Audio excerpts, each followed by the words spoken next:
What's up, folks? My name's Matthew, aka EZBOT, and today we're going to talk about integrating the new Electron Toneverk into your existing ecosystem. I've had the Toneverk now. Sorry, I was just blowing something away from my face. I've had the Toneverk now for quite some time, and trying to figure out exactly what I'd like to do with the unit, because it does a lot of really interesting stuff and it makes a lot of fantastic sounds, and I really want to get that working in my system. And I kind of had like a little epiphany yesterday afternoon, and I was tinkering with the Toneverk, and right now my Toneverk and my Electron gear are running seamlessly together. I'm not having any sort of MIDI issues, which is dope.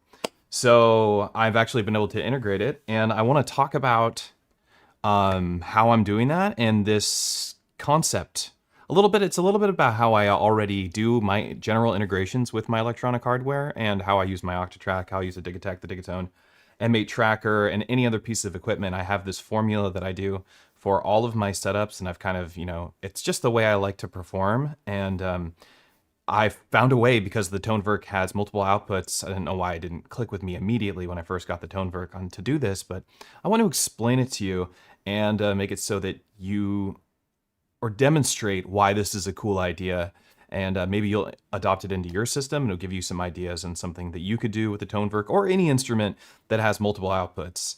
Let's just replace Toneverk with anything that can do exactly what the Toneverk does. Not many instruments do what the Toneverk does, but some of them can. So let's talk about it. I want to integrate. Rolly Miller, you got it, dude. You must. We must. You must integrate. I also want to mention that folks were asking me if I was going to build a template for the Noisite drop for my Hybrid Performance Mixer 4x4, and I've almost completed the template for the Hybrid Performance Mixer for the Octatrack. So if you are on my Patreon and or on Coffee, I'll probably put it on Coffee for free. But if you're on my Patreon or on Coffee, I'll have this uploaded either today or tomorrow, and it will be a free download. So for those of you who have a Noisite drop and want to use it with my template, free download for you. Gives you a couple more effects and breaks open some of the less immediate controls from the Octatrack.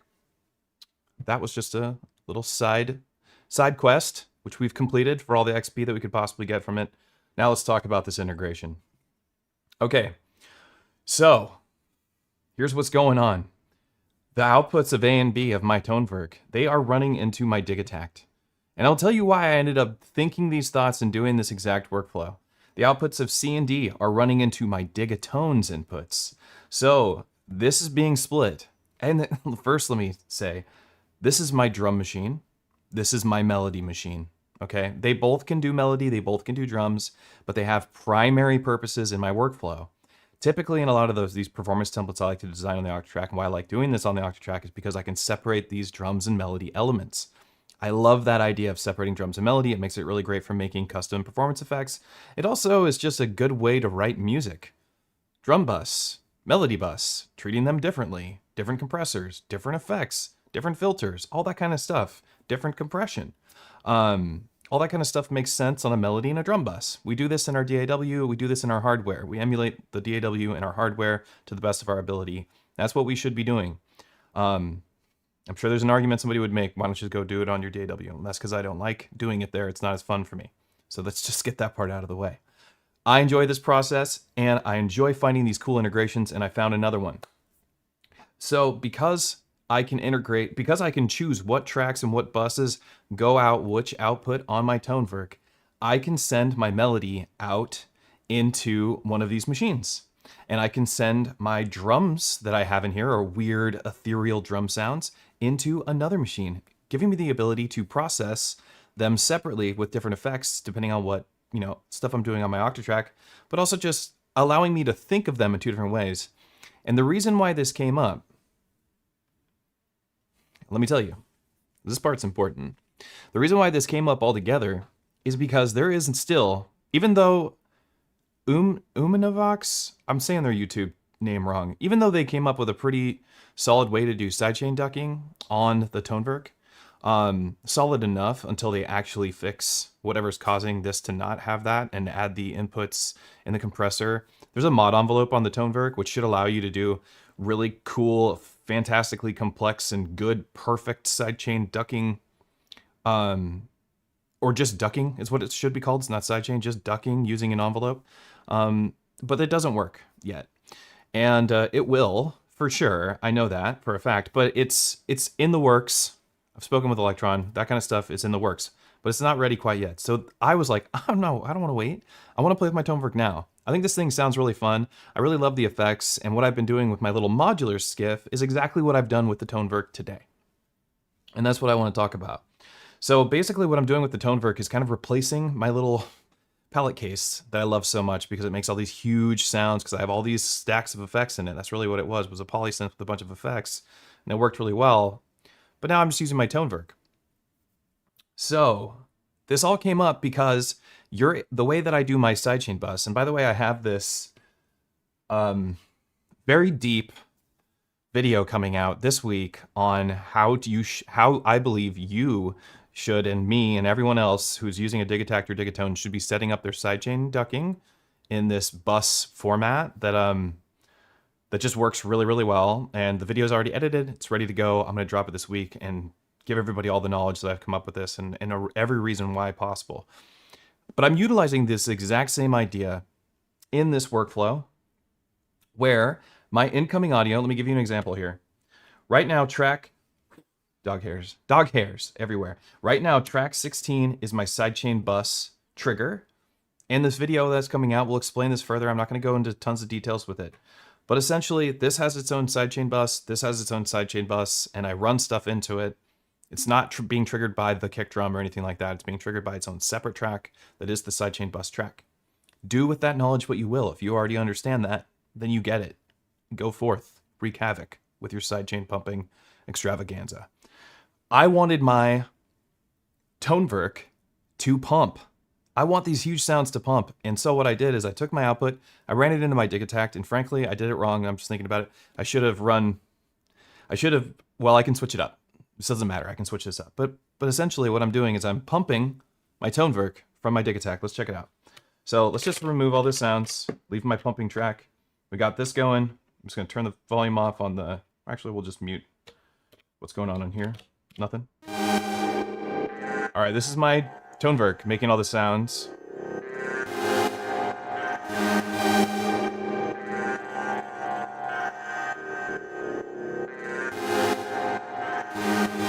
No pumping.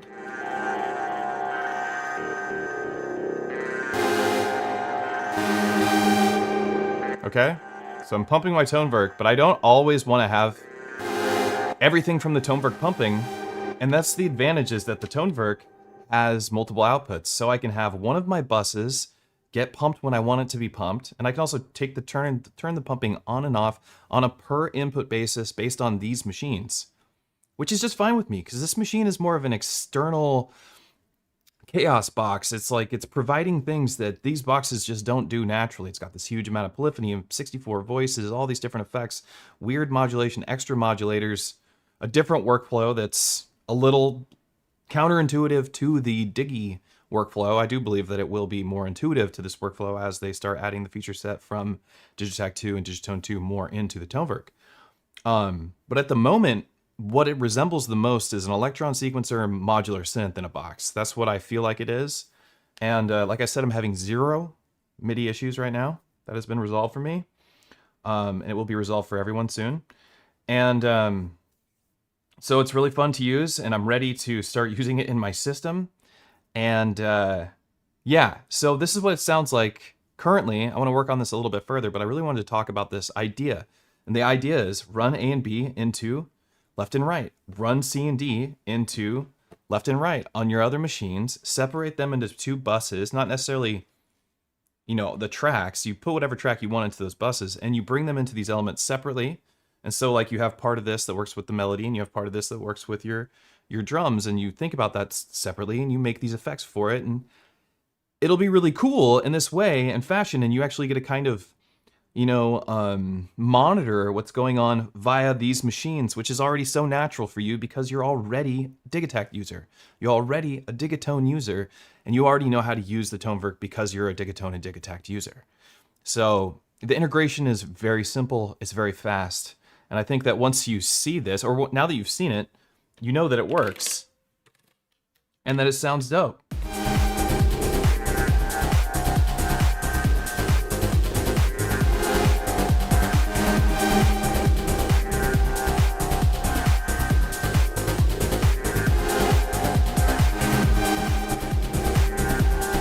We got drums on the Digitakt here.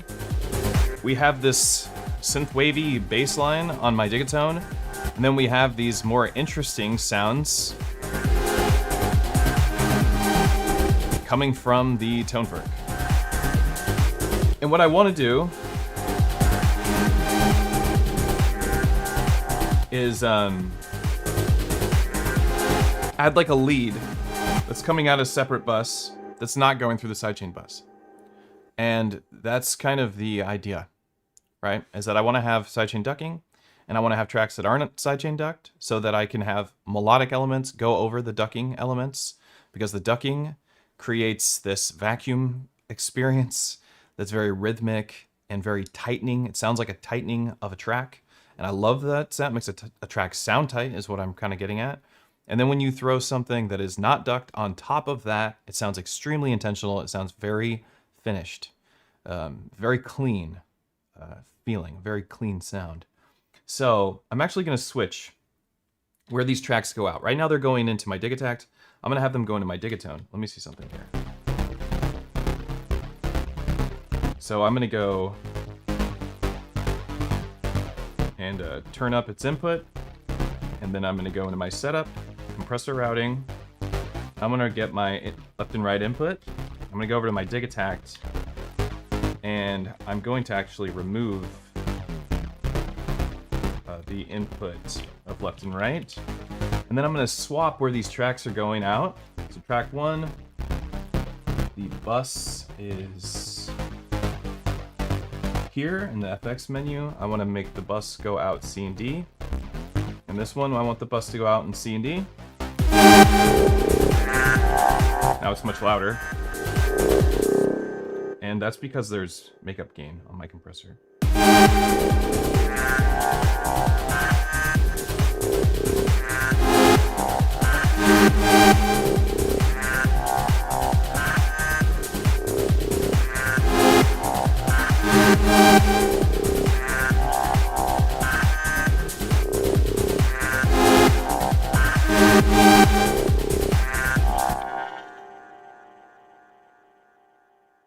Oh, that makes me realize that the reason why it was sounding so much different is because it's not getting my send effect. So it's not getting my reverb, because the reverb goes out the main outs. So I have to put a reverb on these tracks. This is, okay, this is what we're talking about. This is what we're going through here. So I made these tracks go out C and D instead of A and B, but my reverb and my delay, my send reverbs, they go out A and B, and there's not anything you can do. That's just the way it is. But if I want, we can throw them through a bus. That's what we want to do. So I'm going to take these tracks and bus them into bus 1, and bus this one into bus 1. And then we're going to go to bus 1, and we're going to send that out C and D. But on bus 1, I want to have my own reverb, super void reverb. Maybe I actually want to have the delay first. And then I want a super void reverb, because I don't have my master sends. So we're creating a master send with this bus, essentially. And now I'm going to go back to these tracks and remove these things because I don't want them going out the mains. And we go into the bus instead, and we do it there. And yeah. We'll see.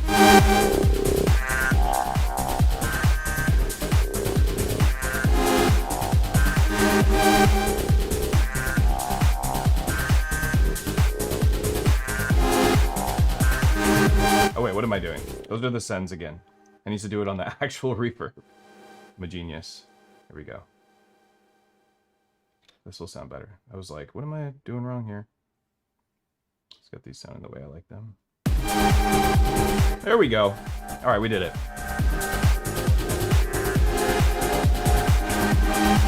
Right, we got our ducking back. We got our reverb and our delay back. We used our buses. We took advantage of the signal flow. We did the thing I wanted to do. It works. Proof of concept is valid. This totally works for what we wanted to do. Ducking on my digatone.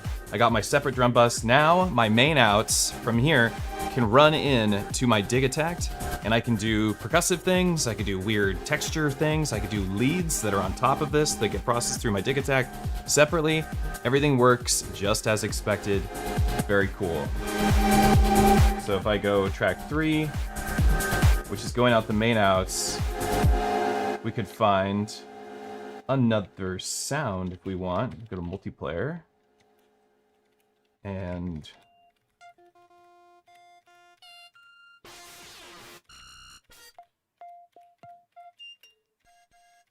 I don't know why these are so quiet. This bus is super loud. Is there like an amp on the bus?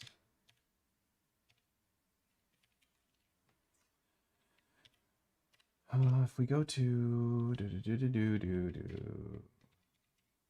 master mix, I guess I want these tracks to be a little quieter. Let's see.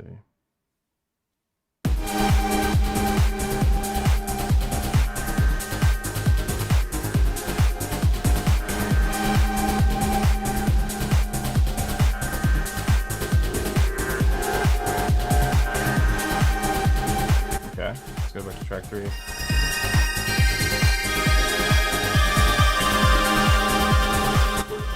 Cool.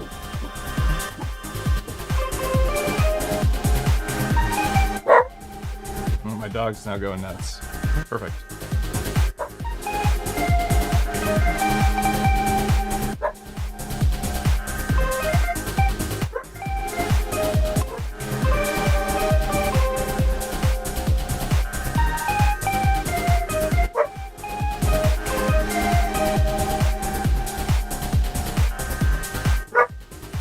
We can use these effects.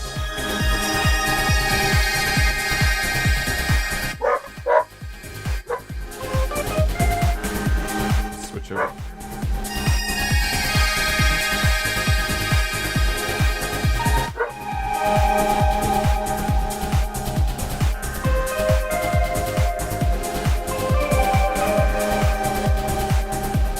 Who let the dog out? I know, my dog.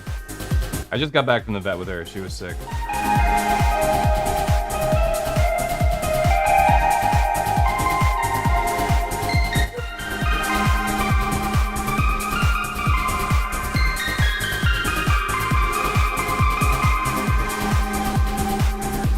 I don't know if that's the right sound for it, but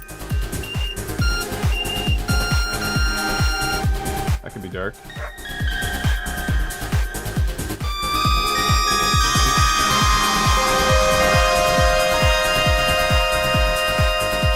What's cool, you know, and I can make this, and I can pump this sound if I want. If I go back in here.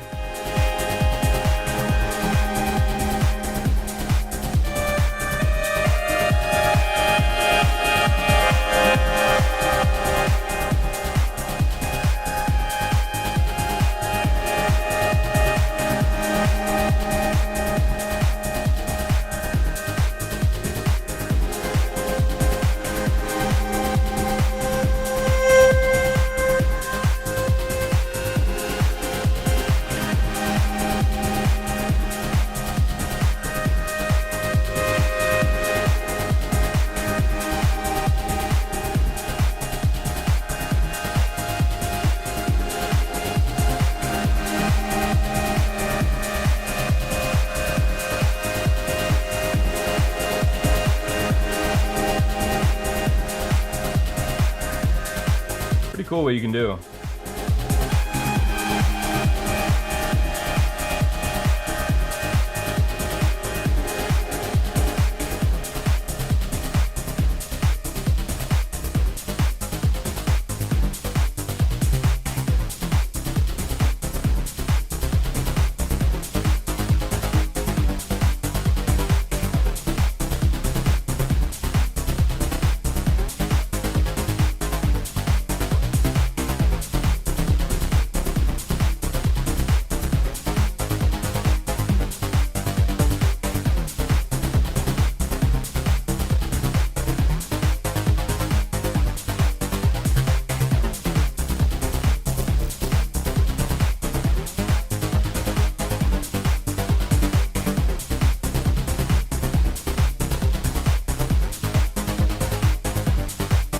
In. I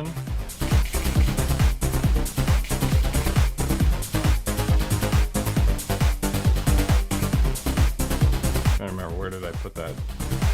Here?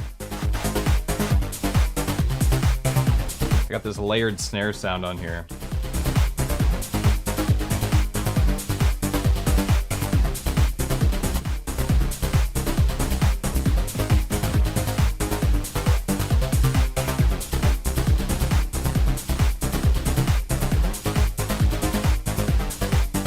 Conditions in.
Check this out.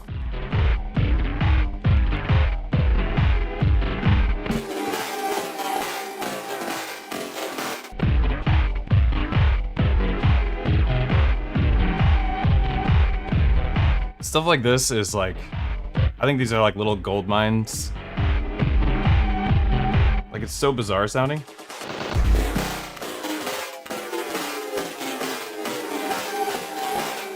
I mean, this is a live performance effect, but I could actually just sample this whole workflow.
I love modulating that.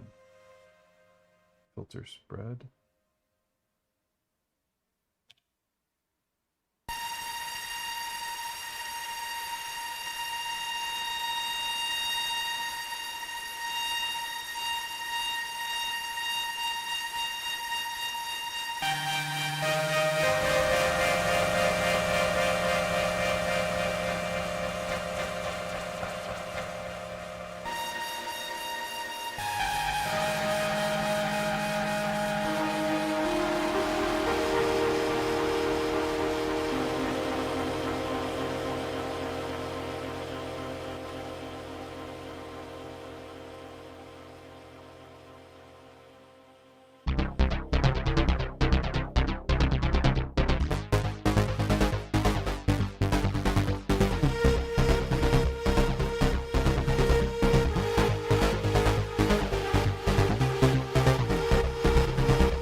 I mean, it sounds so good. Just having access to the Electron sequencer plus all the send effects and the routing with the other Electron boxes, this is where I think this finally makes sense for me. Like, I love the idea that I had separate buses. I did already. I didn't care that it didn't. I didn't even think about this integration at the time when it came out. And then yesterday, this all came together for me. I was like, oh, wait a second. I really want to play with my Toneverk. How do I use it with my system? And then this just happened, and it was just instantly made sense to split these up and to send them into this unit. When I want to sample, I still have access to that. I can still sample because my main out still goes here, and I can use the main mix, so I can put my inputs here, and I can sample into the Toneverk. And if I want to bypass sampling in the Toneverk, I can sample into my Digitact. And if I want to bypass sampling into my Digitact, I can sample into my Octatrack. So all three of these samplers fed by one single input. One input, three samplers, stereo sampling. I can apply effects here, I can apply effects here, and I can apply effects here. At the end of the chain, if I go to my Octatrack, I can make the most insane samples because I can just hit a sampler, do effects, do weird stuff, hit a sampler, do effects, do weird stuff, and then hit the craziest sampler of them all in the Octatrack and do even more weird stuff with all our time stretching that we don't have in the other boxes really, and we do have here, but I digress on that unit. But this is really what I wanted to talk about. It wasn't even necessarily about making tunes today. It was more like, you know, borderline a philosophy on how to integrate the Toneverk into your existing Electron setup. And I think that this is a cool idea. I think that this is worth some study. I think it's worth studying this process and taking some efforts and trying to integrate this unit in this fashion. Because I think that this is how I will use it from moving forward, because this seems to be the best use case for my Toneverk. It doesn't disrupt my signal flow. It adds to my signal chain. It gives me access to a larger and a more, you know, uncapped polysynth with 64 voices and all the kinds of sounds that I can integrate into that. Now I can, like, you know, use pianos and orchestral stuff with the Electron sequencer instead of, you know, FM and virtual analog on the Digatone, because it has a particular sound that you can't escape from. It sounds like an FM synth. It sounds like the Digatone. It sounds like a virtual analog synthesizer. This sounds like whatever you want it to sound like. This has got great sample bit rate, and it can, you know, multi-samples. So there's not really a cap on what it can sound like. It does whatever you want it to sound like, but with polyphony. So to me, this seems like the method. But I would love to hear people's thoughts on this. What do you think about this idea? Is this cool to you too? Like, did you get excited when I talked about this the way that I'm excited about it right now? Because I feel like this is how this becomes piece number 3 to my setup.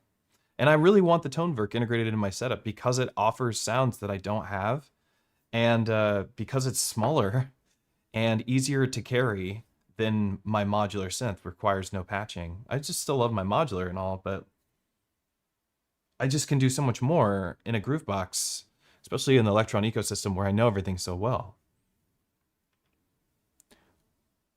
What's up, chat? Loving this setup, stealing it? Right on. That's what I'm talking about. All right, I'm going to go back up the chat and work my way down. I just tried controlling Toneverk with Oxy and can't believe the multi-MIDI integration isn't added yet. Split Toneverk on top of either boxes is so smart. Thanks. Thanks, Femto. Yeah, about that. Could that controller replace the Octo when the Toneverk has a few updates? Yeah, in a few weird situations. Yeah, I'm not gonna lie. There's you potentially could kind of do it. I mean, in my opinion, no, it can't, because it's just, they're not the same thing. The Toneverk, yeah, just because it has effects and this can do timing based modulations, yes, there's some truth to that. Will it function in the same way as something with a sequencer on it and recorder trigs and stuff like that? No, but it will have a similar function. This is very smart. Oh, thank you. Only issue, I love using the DN2 for drums. Use the DN2 for drums. What's wrong with that? I don't think it really matters what you're using for what. The idea is to split these buses and to use your existing internal inputs, and then you have access to 2 sidechain You have access to 2 compressors, and I told you I'm going to release this video this week explaining exactly how I set up the sidechain compressors and why it's a great way to go. And I honestly believe that if you haven't already integrated it the way that I'm going to explain in this video, you're going to want to do it, and it will help you with this Toneverk integration as well. Tell us more. I got the Hapax to play on drums and subtrack. Could you pronounce? I don't know what you guys are talking about. The Toneverk currently only accepts MIDI over the auto channel, as far as I can see. I believe that they plan to add multi-MIDI functionality soon, though, like other boxes. 100%. They're going to add all the functionality that you would expect. There's no doubt. Who else feels Toneverk to be kind of useless? Asking for a friend? Well, I don't. I mean, no one's paying me to talk about the Toneverk right now. I've been excited about the Toneverk since it came out. It's an Electron box with 64 voices, epiphany, buses, and external outputs. If you are an Electron user like me, and you've been a hardcore, diehard Electron user for as many years as I have, there's no reason why the Toneverk shouldn't be exciting to you. I understand you can be frustrated with the release situation, with how it released, with some functionalities missing, and in fact, some of the things on the unit itself aren't even integrated, things that are written on the unit. And I get that. I'm annoyed at that, for sure. Like, that's life. That's annoying stuff. But if you're a diehard Electron fan, and you know Electron, and you've been with the company for a while, like, you know that you're going to get what you want for, I don't know how quickly it'll come here, but you know that those features are coming. I'm not saying that you shouldn't be annoyed. You can be annoyed. You have your right to do whatever you want. But if you're excited about Electron stuff and you love the Electron sequencer, and now you have access to multi-samples, which you've never had before, and you have access to insert effects, again, like the Octatrack, which you haven't had since the Octatrack, and you have multiple outputs, which you haven't had with insert effects except for with the Octatrack, and new effects, then you should be excited, straight up. If you're not, I don't know why. Maybe you're bitter, I'm not sure. But if you're an Electron fan, like I am, if it's your main workflow, then yeah, you should be excited regardless to the situation, I think. I mean, that's how I feel about it. And that's just because I love this gear, man. I love this gear, straight up. It looks like I'm falling off the screen because that's my mouse is so far away, but I'm scrolling through the chat right now. Best setup you can get. That's what I'm saying. The ability to route to different outputs and reroute effects on the fly is why I'm keeping the Toneverk. There you go. Bam, despite your disappointment. That's fine. Welcome to EZBOT's vacuum experience. Yeah. Easy, and now if you add the analog heat plus effects, you will kill. I have the analog heat plus effects. I don't think that's in it for me. I'd rather just use the Toneverk.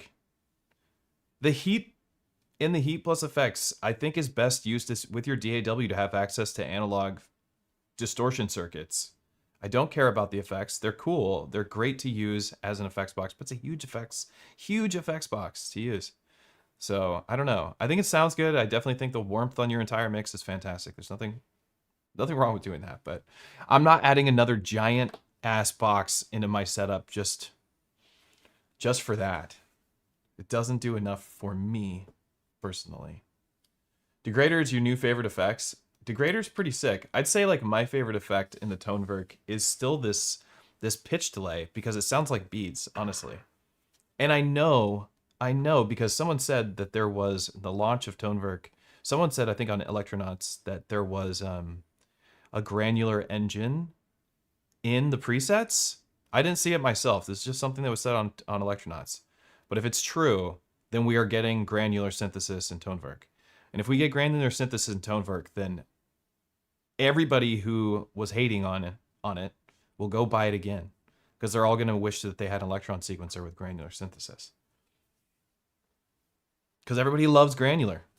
Everybody's a freak for granular. Y'all freaks over granular. Honestly, the Toneverk seems complex and different. I agree. It's definitely complex. I gotta say, like, it's not, it's not easy. It's not an easy unit to use. Honestly, I find it a little confusing as I'm navigating around the unit. I just like what it does. Its workflow, I don't know. I'm not in love with all the workflow of the Toneverk. What I I'm in love with my workflow and how I'm using the Toneverk in my workflow. I'm making this work, and it works very well. But I would say on the Toneverk itself, just diving into it, I don't like the idea that I don't have the red lights. I want, you know, it's got 16 pages, crazy 16 pages. I mean, that's crazy. We did from 8 to 16 in 1 year. We leaped from 4 pages to 8 to 16 in 2025 on the Electron ecosystem. But to see your 16 pages, you gotta look at this thing. It's like nigh invisible. Nigh invisible. But you can also, I mean, if you're not in mute mode, you can hold down page and it'll show you your pages, right? 1 page popped up because I'm only using 1 page in this current track, I guess. Let's see, go here. There you go, 2 pages, okay. And I can bounce through my pages this way. So like, I think if you really want to see your pages on here, this is the way to go. But that's like been a confusing part for me because I really liked this setup. But you can still watch your pages bounce on the screen. Like they're always there. You can't even see them from your perspective because you guys are in like, you know, you're in a satellite right now looking down at this stuff, basically.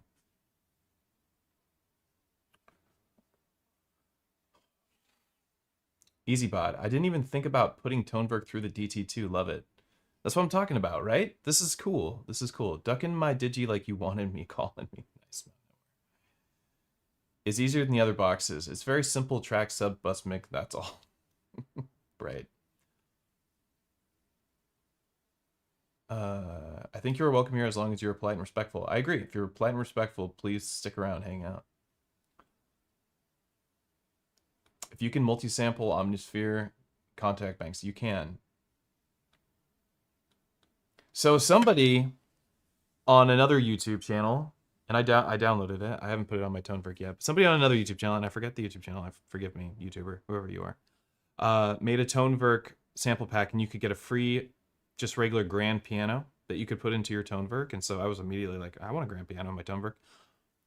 But I also, you know, I'm assuming that what they did is they multi-sampled their computer, because you can't multi-sample a grand piano from the Toneverk. That's not how the Toneverk works. It doesn't wait for you to trigger another note. It should have a manual multi-sample integration. That's a much deeper process than what it has. Right now it just does everything for you, which is very nice, and that's really what you want as a, you know, pretty basic scenario just to keep things going. But they should add a manual multi-sampling process, because you want to get acoustic instruments. Like if I want to get my Gibson 1957 acoustic, which has a very particular sound because it's old as dirt. I even have super old strings on it, and it's got a sound. If I want to put that in my Toneverk, I can't. But I would like to. So they need to add the manual sampler. But I love this flow. I'm going to talk about the workflow again, just so that people have popped in here, they understand what I'm talking about, why this is sick. We got a couple of retracted messages. Are people saying stuff they shouldn't say? What's going on? Love how you're making that Toneverk in this track. Thank you. This is the track.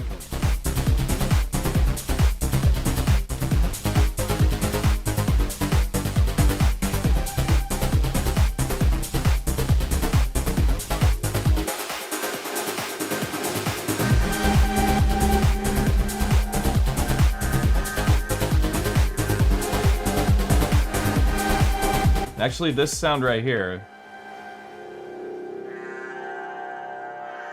it sounds like one of those, what are they called? I'm so fried, guys. What are those big instruments? Somebody knows. Sounds kind of like that, but I'm using a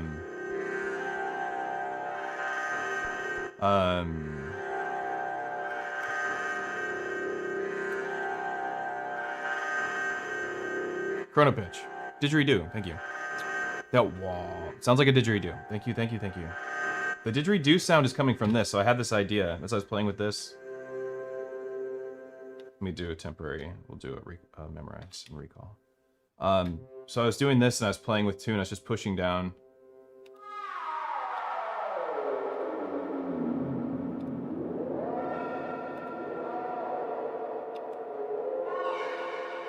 And this is chrono pitch.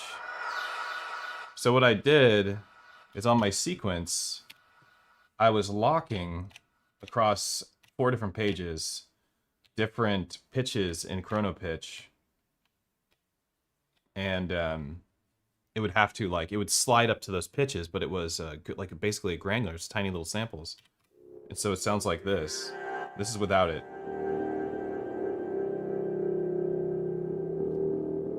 So you can hear chrono pitch did a lot, right? It's a cool patch on its own, by the way. This is chrono pitch. It's the one making the didgeridoo sound. This is how I started this track. And then I was like, there was no bass here. Then I just threw down this silly open hat thing. And then started ducking this in my digitact. Or digatone, whichever one is ducking. This one's ducking it now because we switched the routing because that's something you can do.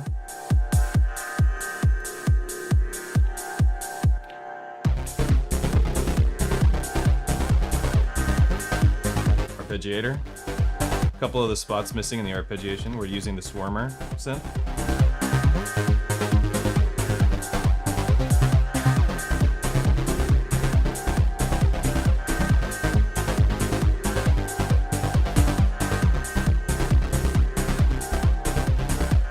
A lot of overdrive. Good amount of chorus.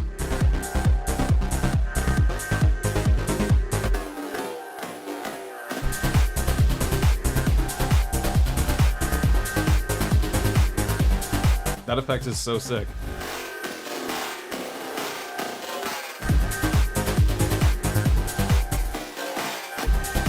So we can get this going. I always forget. There's different mutes. Function doesn't bring up your mutes on here.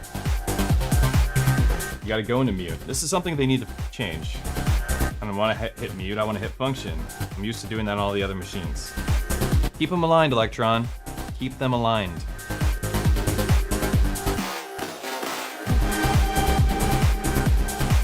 I do love that effect. Down, down, down.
These sounds are crazy.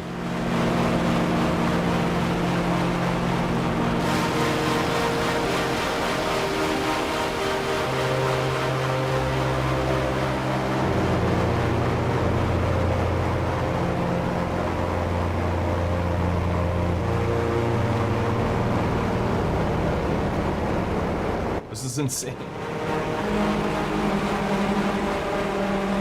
And if I take this bass line out,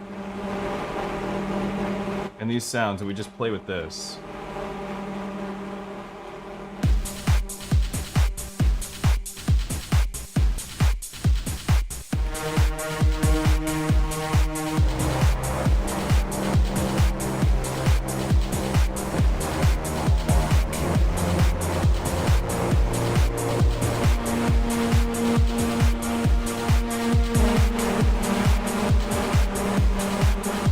That vibrato.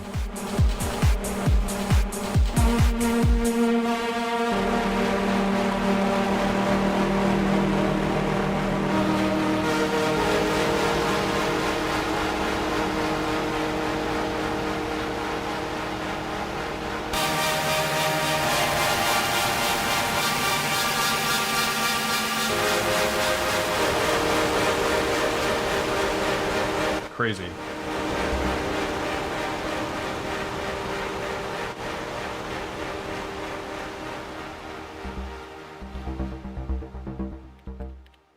Hey.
This is the one issue.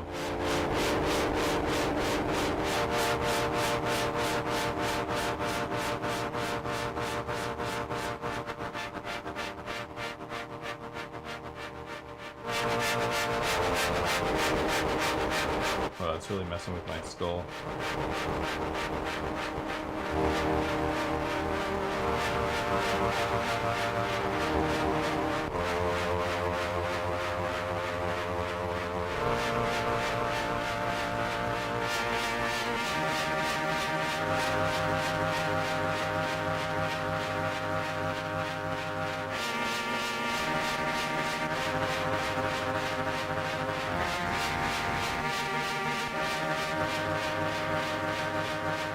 Stuff is so cool. It's gonna be like a hat.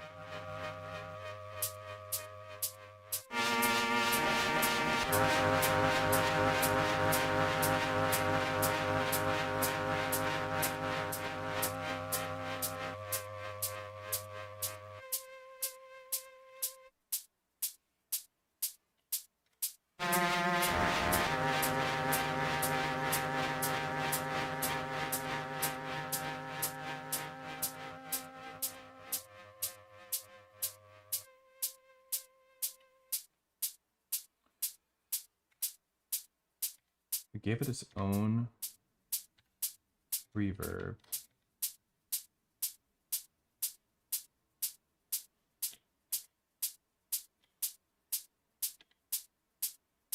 This is supposed to go. Oh, it's going out the main out, so I can just use this.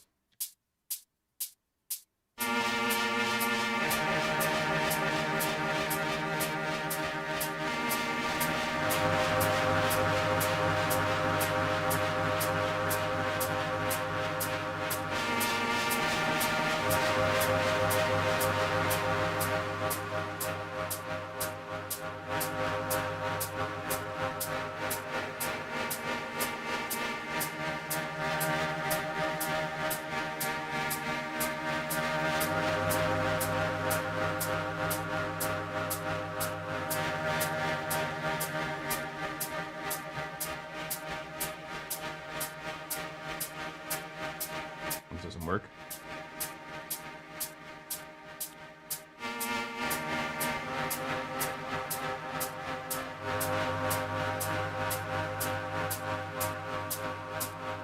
Anyway, I just started falling in love with this sound. That's what we're doing. I just got so distracted by how cool this sounds. All the modulators and all the effects, all the King's Men and Humpty Dumpty, huh? We're getting Humpty Dumpty over here.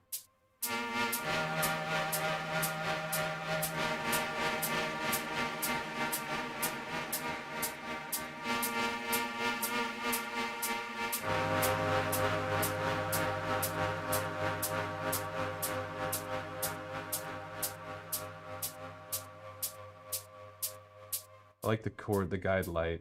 It's nice.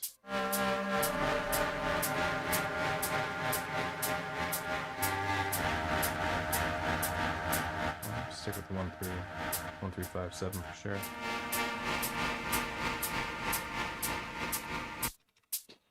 Getting distracted by that.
Cool. Hopefully you can see where my head's at with this. So it's like, again, the idea is that you separate, like we've separated our Digitact and our Digatone. If you're an Octatrack user, like I am, let me just talk. I want to talk through this process one more time for people who weren't here earlier.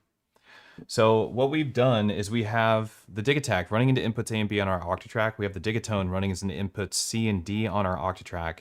A lot of these things I like to do with the Octatrack, I personally like to split these into drums and melody, and then on my Octatrack, I treat them differently. I put a different kind of filter effect on the drums than I do on the melody and stuff like that. So, and I build these performance templates and stuff that you can find on my Patreon if you're interested.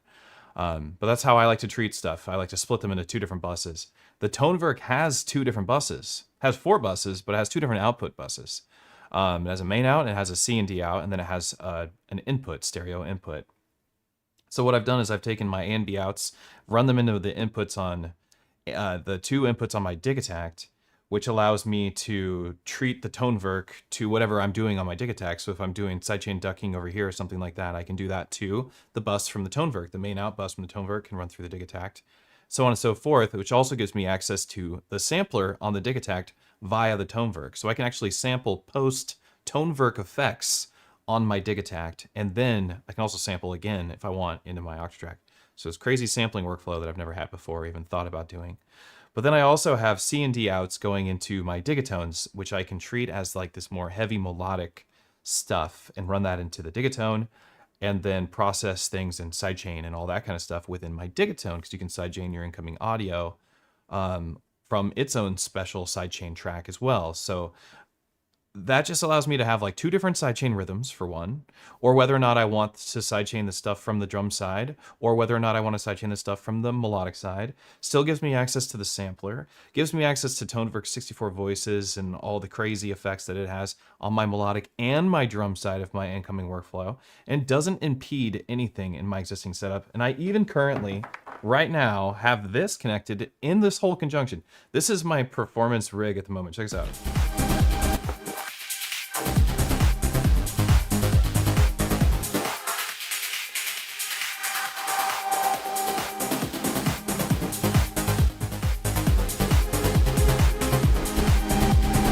See that again.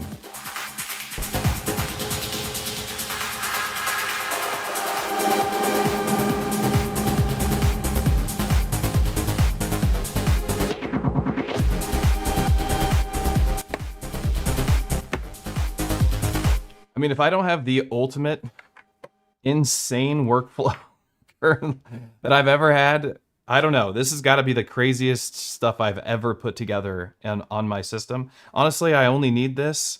The rest of it is just bonus. This is like what I was saying the other day with the Noidside drop. Some of its extra features are just like extra cheese on your pizza. This is more extra cheese, but this is stuff that I didn't have before. So I think it's a total bonus to have these extras, right? I want these extra voices. I want these extra synthesizers. Do we need more updates on our Toneverk? Absolutely. This thing is still not there yet. You know, I want to acknowledge that fact. But I am still very excited about it. And me just integrating this and getting this going and knowing that the MIDI jitter issue will no longer be an issue very soon for everybody is really sick too. Electron said so on the Electrons forum, and as you can see, I'm having no MIDI issue stuff myself. So it's very sick what I've got going on here. Have I played with it very much? No, I just set this up yesterday evening when I was like trying to figure out what I want to do with my Toneverk. And so I haven't, you know, I got as far as this track that you heard. This was my test track. And I ended up, you know, sitting, it was like 1 a.m. when I finished tinkering on this, getting this little rhythm together. And I was feeling a little inspired by the Tron soundtrack from the new Tron movie, because I had recently gone and seen that. So there was some like some more darker elements that seem a little synthwavy, right? So I gotta say, like, it's not fully prepared. Like, I haven't got this whole idea totally locked in, and I'm not super used to, I'm not extremely used to, I'm not very used to navigating the Toneverk yet, when I'm so used to navigating the Digitact and the Digatone. So I'm still a little all over the place. I'm still making mistakes pretty often on it, making poor choices on it so far. Like, I'm not figuring things out exactly because I haven't been putting as much effort into it, because we've been kind of waiting for these updates to come out to make it something that we could use. But right now it's in a state for me, or I have things set up in a way that were good and totally useful. Is Toneverk considered a flagship from Electron? In my opinion, I would say yes. I would say like Toneverk is the newest flagship from Electron. It has the price tag of all the flagships. It's their newest platform. It has the most CPU. It uses a compact flash card. It's got 4 gigs of RAM. And if they add all the features that we have in the Digatone, which is what I expect, and I'd be frustrated if they didn't, to be frank, it will absolutely be a powerhouse of a flagship. Wega, you like that I'm honest? Thank you. Well, I mean, there's no reason to tell. I'm not the American government over here, okay? We're telling the truth on this channel. We tell the truth over here.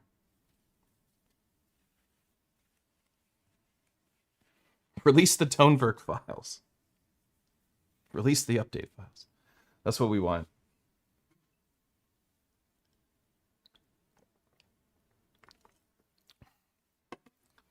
Do you think the drop style controllers will be the future of controllers? It sure appears that way, because the drop was announced a while back, and very quickly the Oxy controller, the Oxy 16 or whatever I think it's called, something like that, it was also announced not that long after drop. A drop had been announced, and I don't know how quickly they go around making devices, or if everybody kind of came to the same conclusion at the same time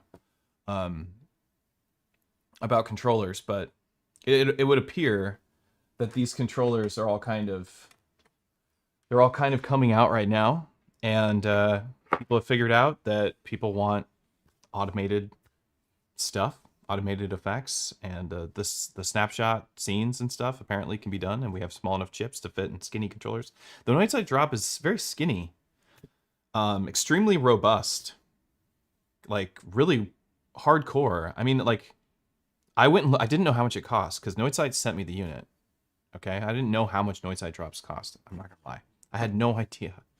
And then somebody in chat was like, "Wow, it's expensive." And I went and looked, and man, yeah, no kidding, it's $1,000 US dollars. And the economy is total garbage right now. So I imagine that that's like, people really feel that $1,000 for a MIDI controller. But I gotta say that, like, if you have expendable income, or if you're really dedicated to whatever craft you got going on, and you need this functionality, and you need the MIDI router, and you need the encoders, and you love the scenes and stuff, like, it's totally kick-ass. So I mean, it's legit. It is exactly what it says it is, and it is a total badass. There's other videos on YouTube that are like, this thing is amazing, and this da da da da. They're right. They're actually right. It really is amazing. It really is kind of mind-blowing. I'm very fast on it now. Like, I feel like I know it pretty well. The only thing I'm not using is the merger, because I don't need it. But it's just too much. I also want a bunch of 3.5 millimeter cables and dongles connected to it. It's annoying to me. I don't like that. So I'm kind of avoiding it. I could use a bunch of 3.5 inch cables and use like a bunch of retro kits, RK001s, I believe, or TSRX or something. Something like, anyway. That would be a useful idea, but these alone are $15 a piece, and it's a whole nother thing. You know what I mean? But I do like that idea better than I like using the dongles. But yeah, it's a good instrument. I do think people are moving in that direction. What do you think of using Toneverk for vocals? I love that idea. Philip, great question. So yesterday I was actually in my garage digging through boxes because I moved into my home, my new home, a couple of months ago. And if anybody who's moved into a new house and they owned a music studio, I had a pretty robust music studio. I've had a lot of gear. I've collected gear for years. I worked at a synth shop for 5 years. I had a lot of deals. I've had opportunities to buy a lot of gear that at a really good price. And so I've collected more gear than the average user with less money. And anyway, I have boxes full of stuff that I'd never touch. But I have a preamp in there, just a vocal preamp. And I was like, well, wouldn't this be fantastic to take this vocal preamp? It's a cheap vocal preamp, but just take this cheap vocal preamp and the microphone. What is the brand? Anyway, I love this microphone. It's like it's a dynamic microphone, but it kind of like has some similarities to a condenser in the way that it sounds. Anyway, by Warm Audio. I think it's something 181 or 8, something like that. Anyway, W18 or something. And I had this idea of taking that microphone and that preamp and running that into my A and B inputs, or running that into a summing mixer and then running that into the A and B inputs, and then processing vocals with stuff like the pitch thing and the distortions. I figured this song would sound really good with like some distorted vocals or something, you know, some like very high-passed, middle resonant vocal with some crunchiness to it. Something like we're talking on a, you know, airplane microphone or something like that. I thought that would sound really dope. I could actually run it through the Toneverk, process it through the effects, and sample it onto the Digitact, which is something I can do because of the workflow that we're using today. Because we're using those multiple outputs and treating this is my like mix. This is my second mixer now. Toneverk is mixer number 2. Octatrack is end of chain mixer. Toneverk is beginning of chain mixer. It's like a whole nother perspective for me to try and compartmentalize and process this workflow, but I think it's pretty cool. That Fader Punk looks dope. Fader Punk does look cool. It seems to put the Fader Fox controllers to shame. Fader Fox controllers are very old. Those Fader Fox controllers, they are like, I mean, the EC4 came out like 6 years ago, and that's a long time ago in technology. They're extremely robust. The price tag is far more suitable than that of probably that Oxy controller and or the Noidside drop. So you can get an EC4 for a lot cheaper, and it's going to do the same stuff. They even added macro to the EC4. I think it's only 2 destinations, but it does have min-max macro, and like that's really all you need to make some cool stuff. So I wouldn't say it puts it to shame, because if we're talking price to real estate, it's not to shame, but it is definitely a more robust controller. Is it possible to morph dynamic layers with the multi-sample instruments like in Contact fashion if you map the mod wheel to the sample layer, or will simply jump from sample to sample? To sample layer? I don't think that's I don't think this is an option. Sample layer is like, so here's where Toneverk's at right now. When you go into your sampler on Toneverk, we can't see this very well. Like I said, you guys are in deep space watching this from some satellite. But in our source menu, all we have is vibrato and the fade between the samples. Like we don't have a sample layer. The sample layer happens during the sampling process, so we can't do anything about that. So you can't actually modulate between the layers. That's not a part of Toneverk yet.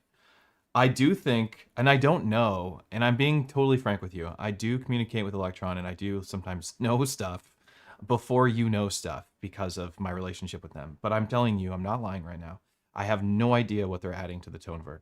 And I do not know if they're adding, what they're adding to the multiplayer. My hope is that what they're adding to the multiplayer is that they break that stuff out so that we can see the layers. Because right now we don't even have a velocity mod, right? We can't modify what's happening on the Toneverk via the velocity. The velocity is strictly tied to the volume. Explicitly is what I mean to say. Explicitly tied to the volume, and that's all you can do. And I think that's okay. And I think I understand the reason why they did that right now is because it would be a lot for the Toneverk to handle in its current state at the very least. But maybe just in general, maybe that will always be the case on the Toneverk, because the multi-samples do have velocity layers during the sampling process. And the sampling, or in the velocity, will trigger different layers. However, you don't have access to what's happening on those layers. Does that make sense? You'd have to set that up in your machine that you're sampling.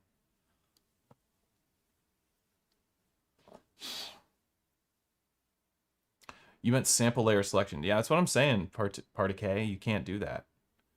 Toneverk looks darker. The unit is darker. It is darker. It's a different material than this material. This material has got a flat finish. This has a bit more of, what do they call it? Eggshell? I'm not sure. It has a flat finish too, but you can see that it's, there's something about it that's darker. And I put it in light like this, they almost look identical, right? Still darker. They look closer when I do that though.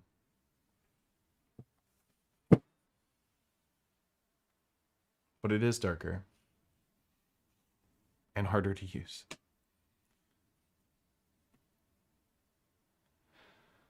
Still a very, it's still a very interesting instrument to me about like what is going to happen with it yet. And like this is similar to the Octatrack, and I know like I don't think it's a hard take for us to think about the Toneverk in the same way that we thought about the Octatrack. I don't know how many, I've been an Octatrack user for a long time. Not since the beginning, but a very long time.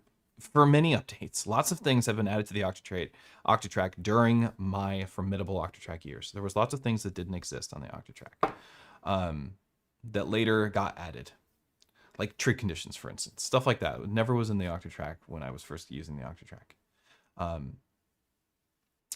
among many other things. And there was like different ways of using the Octatrack. Like most people used it just as a sampler, and they would also run their gear into it and like maybe use like a high pass or low pass filter.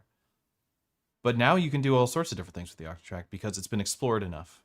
We can live resample it and play those back as effects in real time. The Toneverk is in a similar space as the Octatrack in terms of right now it's a sample player, multi-sample player with effects and routing. But in the future, what will it be to you? Will it be this ambient box? Will it be your beginning of chain mixer / sampler / effects processor with the sequencer before it goes into your other Electron boxes like it is from me today? Or will it be your end of chain and you've used a MIDI controller to map to its effects to build your kind of performance effects with it? I know everybody wants to know, can it do that because it has different effects in the Octatrack? And the answer is yes, it can. And I could program the Noise Site Drop to do those things on the Toneverk. Total pain in the ass to do.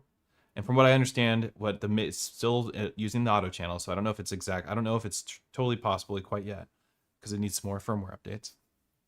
But when it is, and if it is, when and if you totally can, I still don't think it's the same thing as the Octatrack, but like you could get away with it. And you could use the high pass and the low pass filter and the performance effects as a master effect with a MIDI controller breaking them out for you at a live show. And you could skip the Octatrack altogether and just use the Toneverk. Definitely possible. Best way to use it? I don't know. That's going to be up to you. Do you want to do that? I don't know. I would use it as an instrument, not as an end of chain effects processor. Personally, that's what I would do. I'd rather use the Octatrack. It's got a crossfader. It's built for it. But it's definitely possible. But this is what I'm getting at, is that we're in the same zone as good equipment, in my opinion. Good, really cool equipment, the kind of equipment that draws me into it and puts me into this kind of like workflow, brain puzzle, escape room scenario, is like the Octatrack, the M8 Tracker, and now the Toneverk. Different pieces of equipment that give me enough rope to hang myself with it, but then learning how to not hang yourself You know what I mean? Like learning how to actually use that rope to get to different places in this labyrinth of hardware. And this device has that. It has that thing where you're like, ooh, what do I do? What do I do with these possibilities? This is fun to explore. And there's enough walls around the garden to keep you in the garden, as opposed to something like your computer or even a push 3, for instance, where the possibilities seem to be this endless rainbow road that I can go down forever, and I can do this and I can do this and I can do this and I can just do whatever I want. And because I have, you know, this endless scope creep and the unlimited potential, I never accomplish any of my goals. So I like the idea that we have this wall around the garden, around the Toneverk, around the Octatrack, around stuff like the M8 tracker, which you can use as your, you know, sequencer for your modular and stuff if you wanted, or you could use it as your sampler, or you could use it as a incoming audio processor. It's got those same ideas where it's given us all those capabilities that we can formulate our own workflows that integrate with any existing setup. And not every piece of equipment offers you that kind of workflow.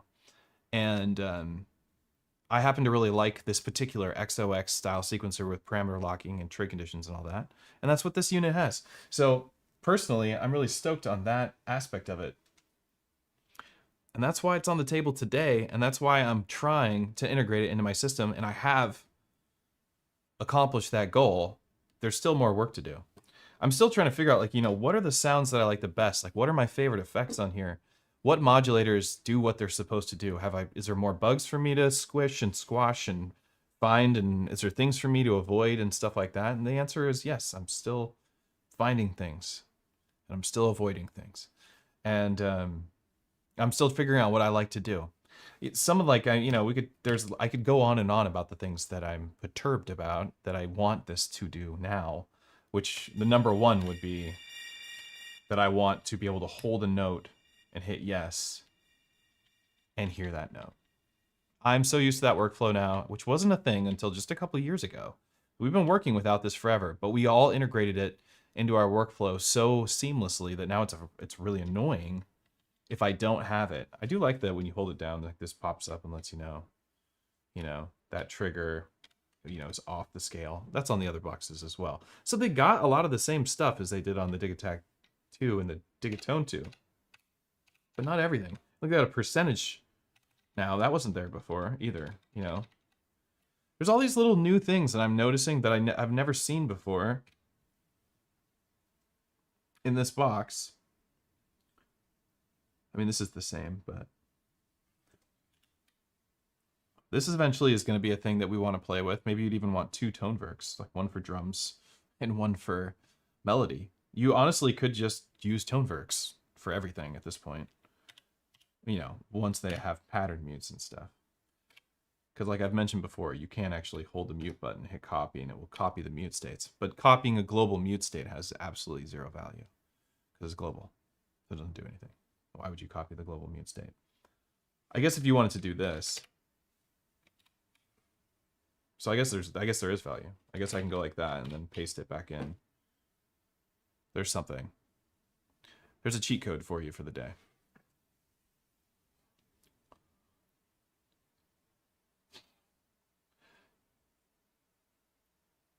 Can the Toneverk be used to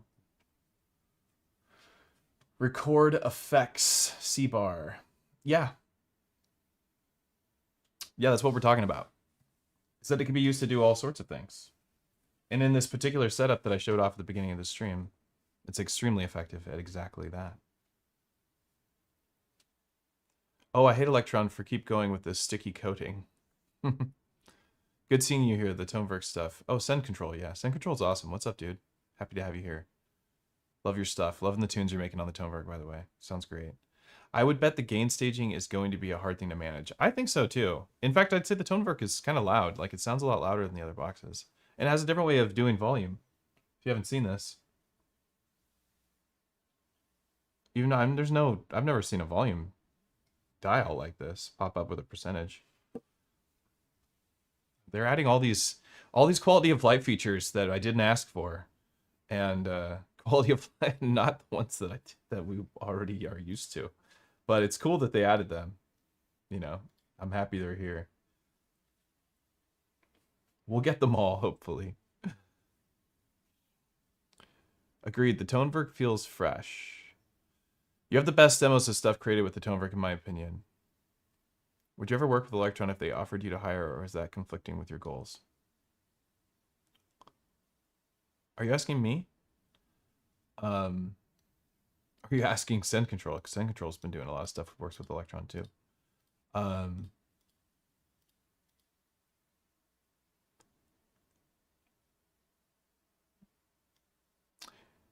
Hi all, great to see this as I just bought a Toneverk. What's up, Banquet? Nice. Yeah, this is a cool way for you to integrate your Toneverk. Toneverk is your favorite box right now. Very cool. I gotta say, like, Toneverk isn't my favorite box right now, Send Control. And I think that's fair. I don't think I'm being a jerk saying that at all, you know, considering usually my favorite box would be whatever Electron box comes out. But right now my favorite Electron box is still my Octatrack. And then very close to tied with that Electron box would be my Digitact. I still think the Digitact is the best thing Electron has made for like actually getting music done. I think the Digitact is the best. And I do a lot of private lessons. I do a lot of teaching, and the machine I always recommend people buy is like they come visit me and they're like, I want to learn the Octatrack, and then I'm like, you should get a Digitact because what sounds like what you want to do is a lot simpler than what the Octatrack does. Buy a Digitact, they're always really happy, and then they're like, I want to get another one. Digatone 2. And I do think Digatone 2 needs some firmware update because it's got some bugs still. I've been saying that for a while. I'm still waiting for that update. In fact, I've been saying that for months. Give me that update, please. But right now I'm the most intrigued by the Toneverk in the Electron ecosystem. Like I'm feeling like I use my Digitact because it's a utility. Like it does what it's supposed to do. The Digatone, it does exactly what I expect it to do. It makes the sounds I expect. The Toneverk, I have no idea what it does. The Toneverk is still this exploration stage for me. And like I know what it does in theory, but you know what I mean? Like I haven't put enough of the energy into it. I know what everything sounds like in my Octatrack. There's not many sounds in there I haven't tried, or different combos I haven't tried. I haven't tried all the effects combos in the Toneverk. There's so many more effects than we had in the Octatrack, and they sound different, and they have more modulators. But the modulators function differently on the Toneverk, and some of the modulation concepts aren't fully integrated yet, so I can't even explore them fully. Maybe that's even a good thing, because it means something to look forward to, I guess. You know, that's cup half full for sure. But I think it sounds, in terms of like how big and huge it sounds, I think it sounds the best of all the boxes so far. I think it's got the most punch. I think the samples that it ships with are the highest quality samples I've heard in the Electron boxes. And it's really easy to just find yourself in this rabbit hole of like, you know, wanting to do like weird ethereal stuff or getting really ambient.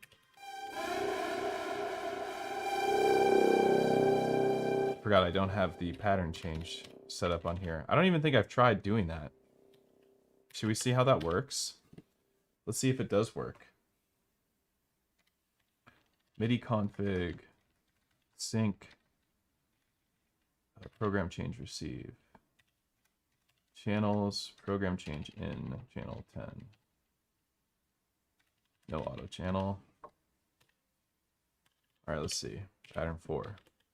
What pattern are we on? 4. All right, so we have pattern syncing. It works just fine. Nice.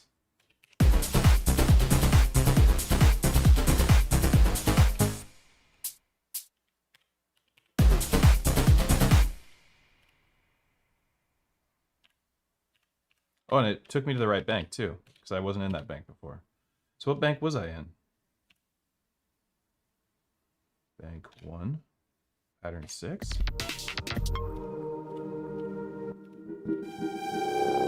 I copy this. Let's go back.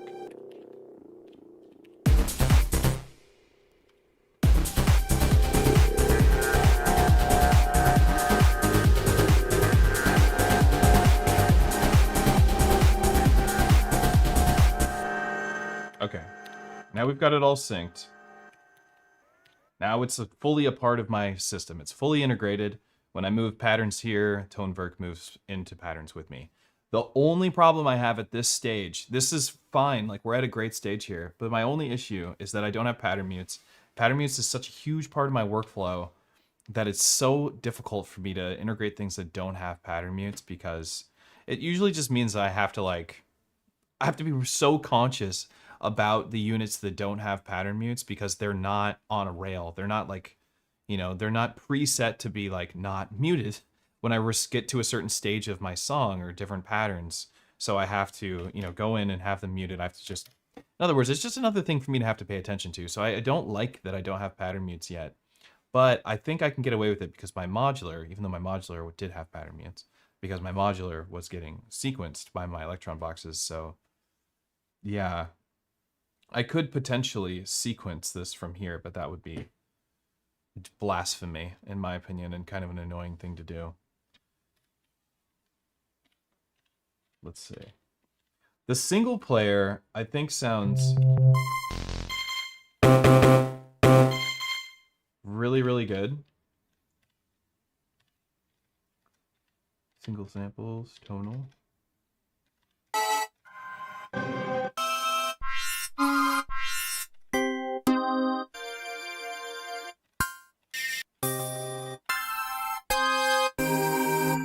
That sounds cool. CI9.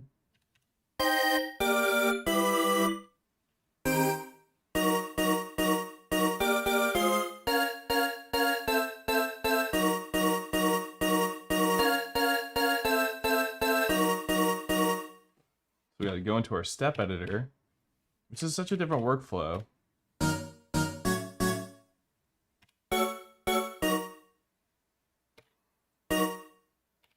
Okay, was it like that?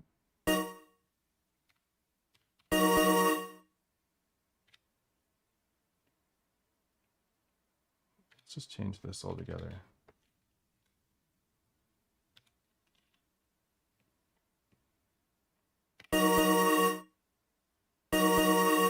And the default trig length being a quarter note instead of a 16th note, it'll catch you off guard.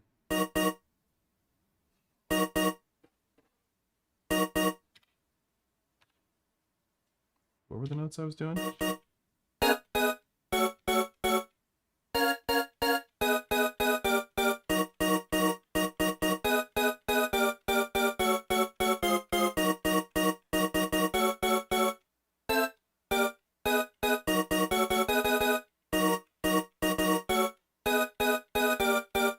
I think that's what I was doing.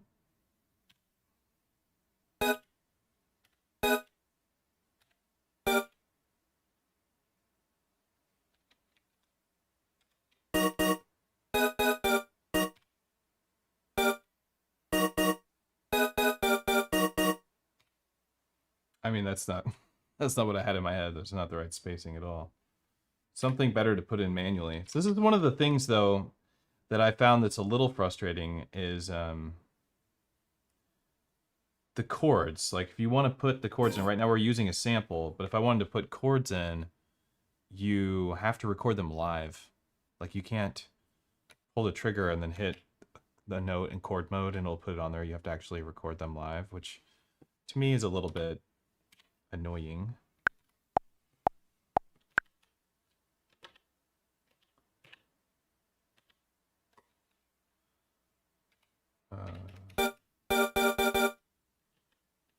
We did have this nice pre-roll, but it only works if you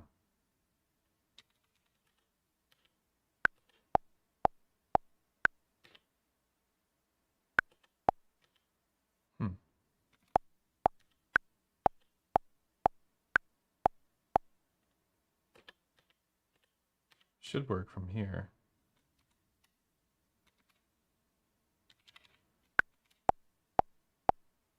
There we go. Got it. Okay, so if I go 2, 3, 4. We gotta have the pages be longer, of course. Duh. I think it was 2 bars long. 2, 3, 4.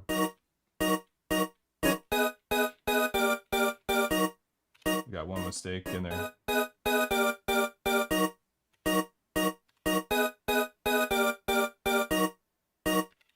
One test.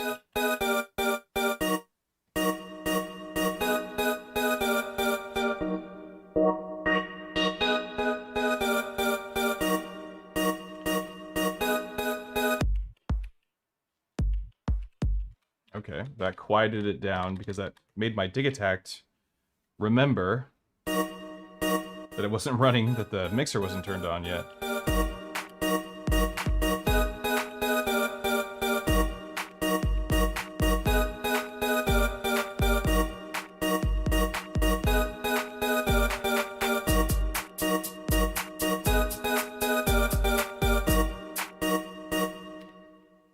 I do like these sounds. I want to adjust that reverb. I don't care for how the reverb sounds. So I'd say the part that's a little bit confusing, the part that's difficult on the Toneverk, is that every time you want to do an adjustment, like say I run something into the bus. Earlier, I wanted to have reverb and delay on a separate output of C and D. So I had to run what was going to go out C and D into a bus so that I could get access to its own exclusive reverb and delay, because the other reverb and delay would be going out the main outs, your master reverb and delay, and that would end up in my Digitact, and I wanted it to go into my Digatone. So I had to use an effects bus and add super void reverb and whatever saturator delay to that. But as I was programming that, it has its own sequencer. So I have to go like this, but then go over to my bus and play with its reverb and delay, but actually its insert effects that I had programmed. This is where it gets really confusing on the Toneverk. And then go ahead and add subtracks onto it, into this in addition, where we have all this many more sample tracks to deal with, each one of them having their own filter, panning, and amplitude. It becomes a lot. So I'd say like it's definitely the most overwhelming because of how many voices and how many things you have to do. You really have to get a workflow. Like you must create a workflow and repeat that process so that it becomes second nature. You build that muscle memory, and that I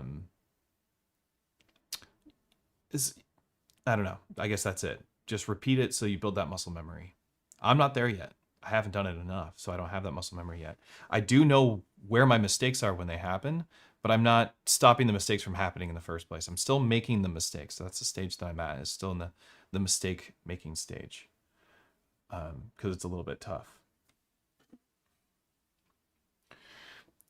But like I said, that's what I wanted to talk about today. This wasn't about like today we're gonna sit down and make music. Today I wanted to show you how you could integrate this and the advantages of integrating the Toneverk in this particular manner into your existing Electron ecosystem. How will it integrate? And I think this is it. I think this is a pretty solid answer to that workflow, is taking the main bus into one side and taking the CD bus into another side, and then using the incoming audio to populate sounds through your other boxes if you have other samplers. That way you don't miss out on the inputs of those machines. Like we still have access to the sampler on both the Octatrack and the Digitact via the Toneverk's inputs, and have access to the Toneverk's pre-effects, pre-sample effects, which I think is a really sick workflow. So to me, Toneverk is going to be on the table for a long time now because of this.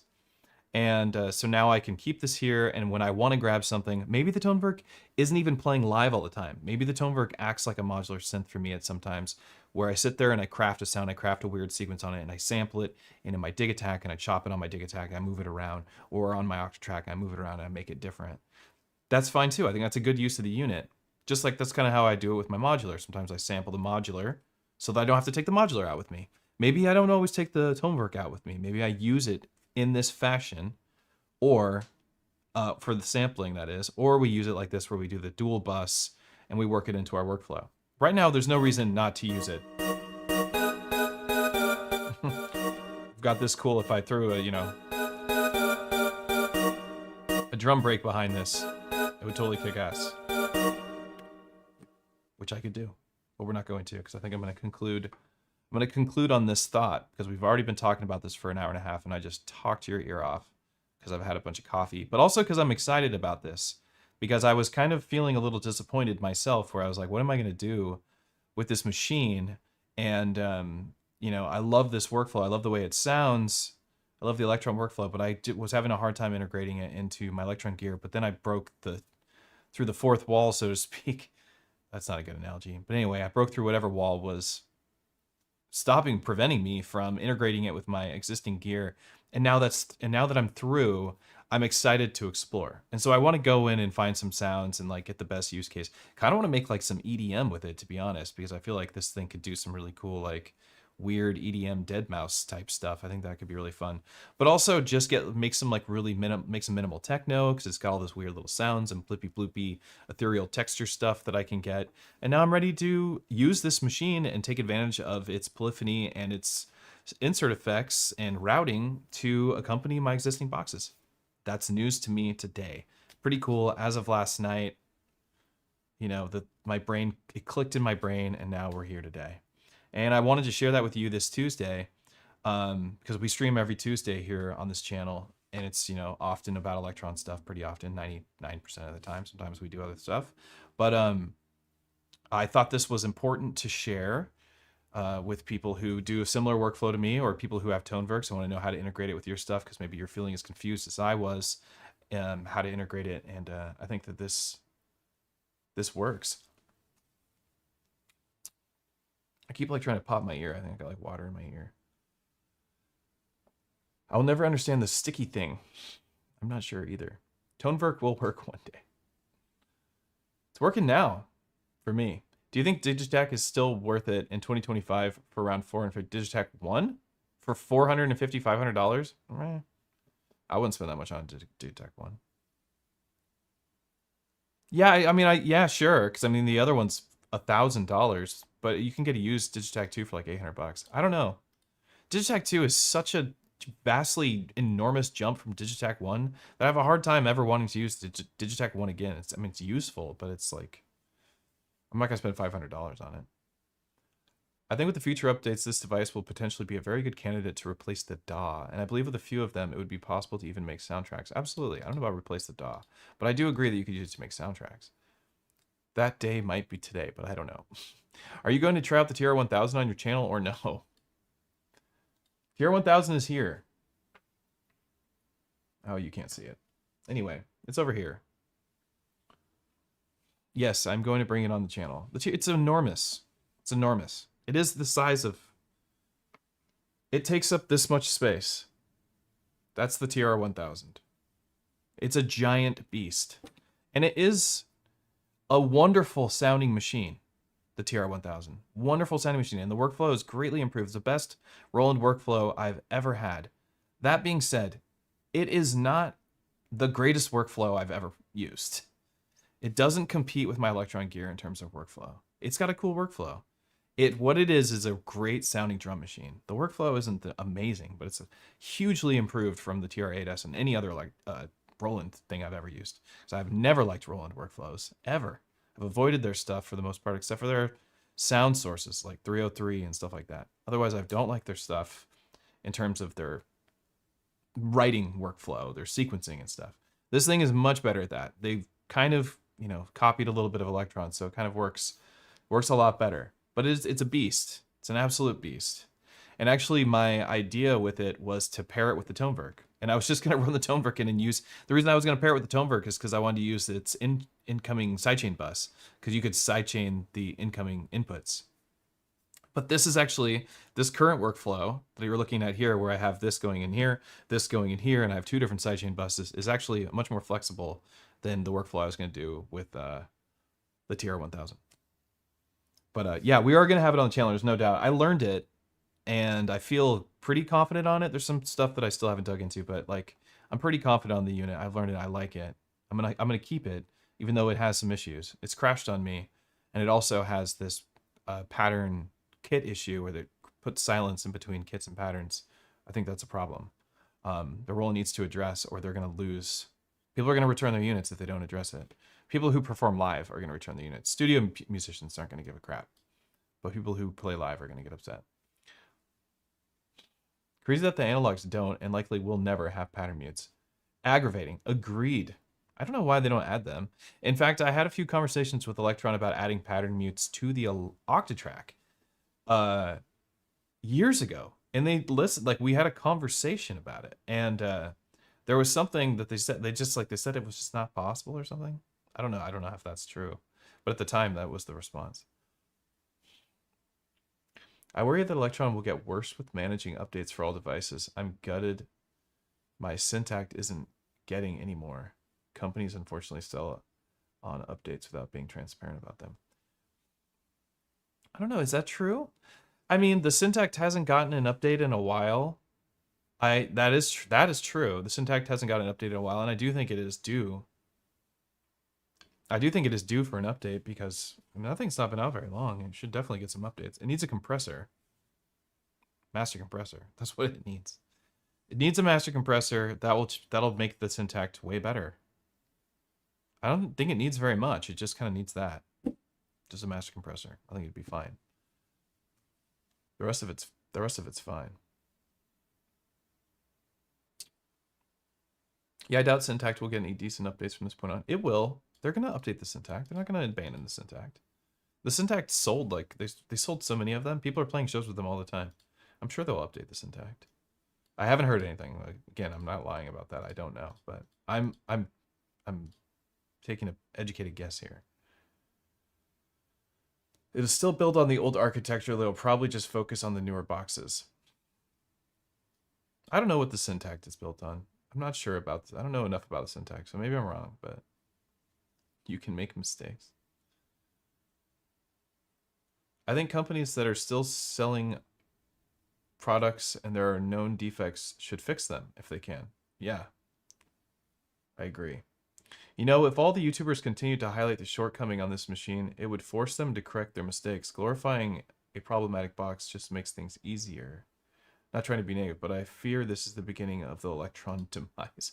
I think that is a little doomy, realist wizard. I wouldn't say that's the realist take on this. Right now, and on this channel, we're not glorifying a box. This is not happening here. I have a Toneverk, and I like the Toneverk. And I showed you how I used it, and it's working exactly as it should for what I'm doing. So I'm not having any issues with my current workflow. So I honestly, I don't agree with that sentiment at all.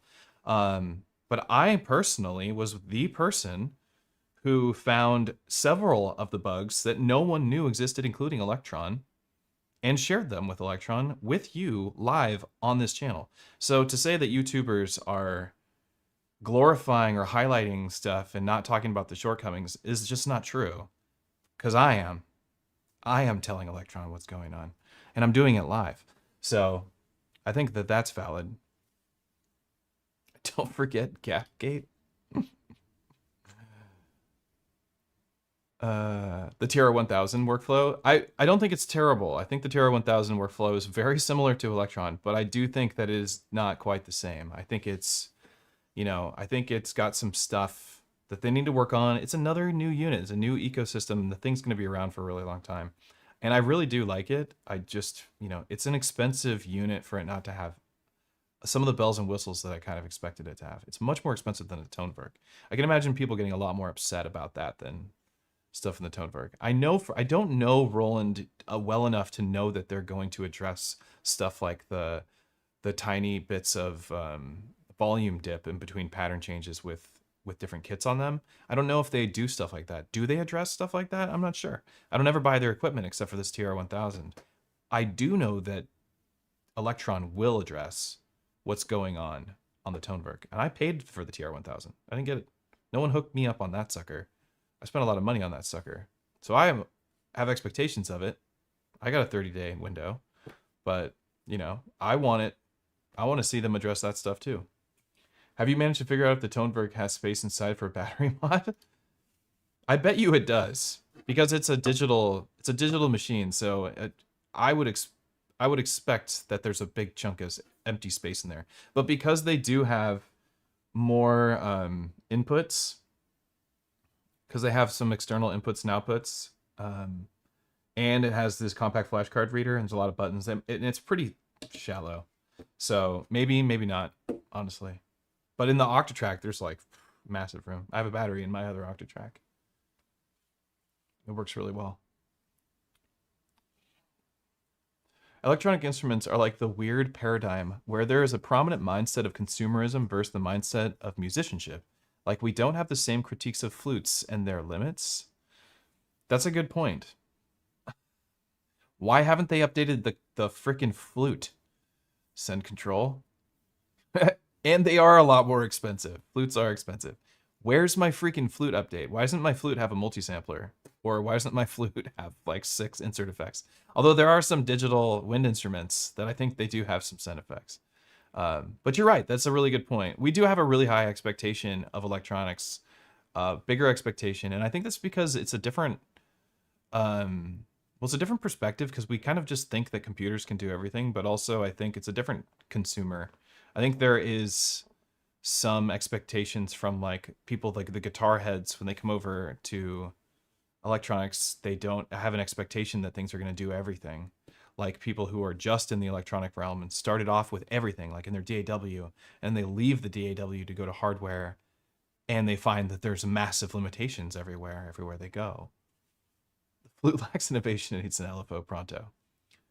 There's no doubt. Can you imagine the LFO on flute? Aren't you the LFO on the flute? Bro, I am a flute LFO. They got some serious controversial updates. Wait, they kept the CF slot in the external memory. Any explanation why? Are you talking about on the Toneverk? So you can load as many samples as you want, if that's what you're talking about. That's why it's there.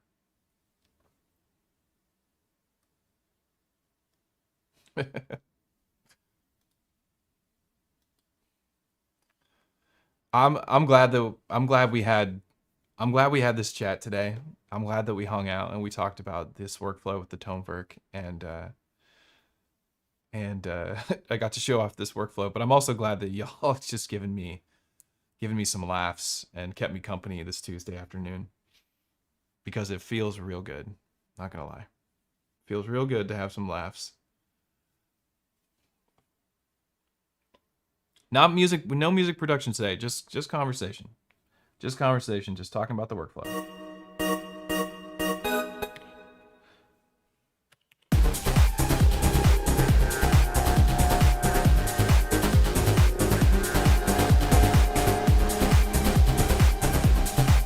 This sound can get so big.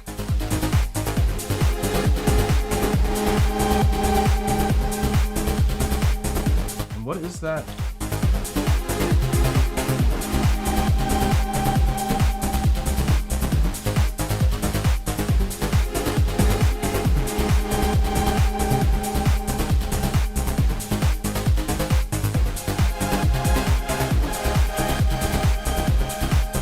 This is so cool. This effect is so great.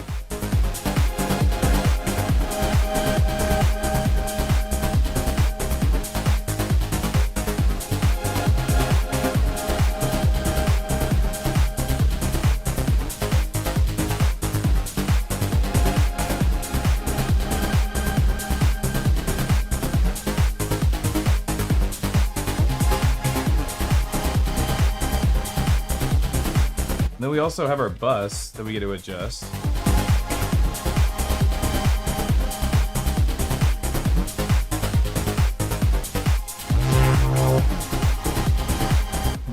Wow.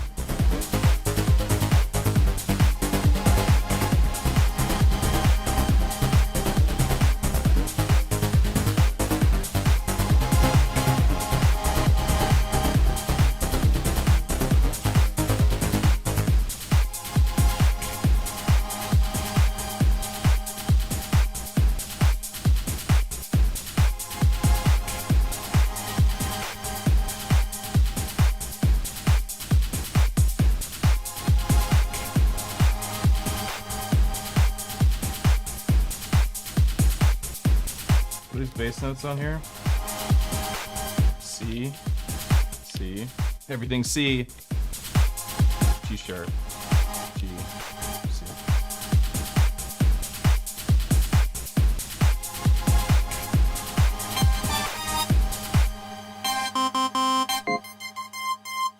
Here's some of my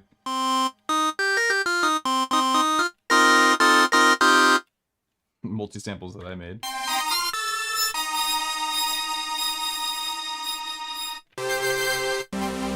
So this is my modular synth I made into a multi-sample on Toneverk. That's Beads and Mimeophone,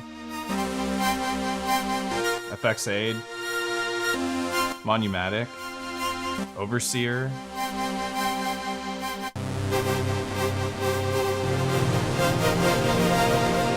No effects on it right now. It's just how it sounds.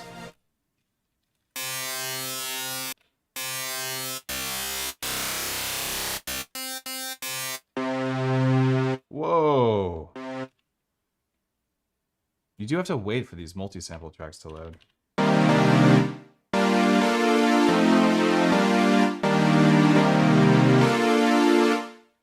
Nobody wants to do that. There we go.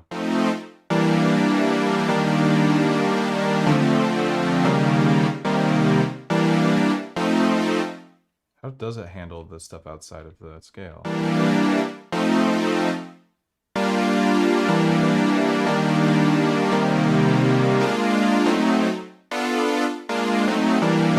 We're just hitting stuff outside of the scale right now.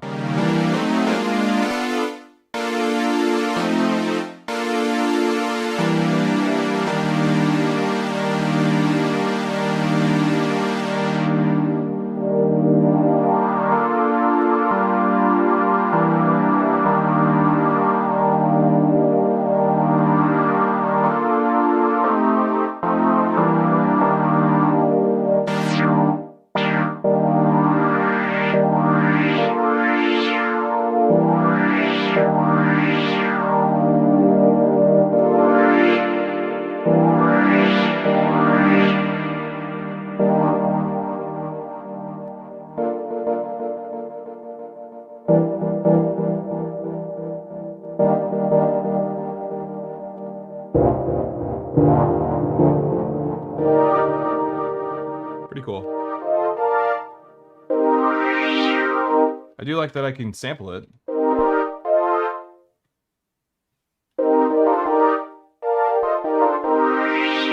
So if I wanted, I could just throw this right into my dig attack and, you know, free up a track, so to speak. I mean, we have plenty of tracks, I wouldn't need to do that. But if I wanted to manipulate it in the way that a classic sampler does or chop it, I can do that over here.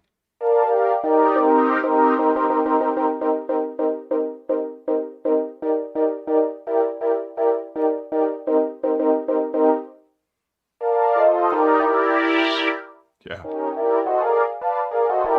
The super funky chords, right? It's pretty cool.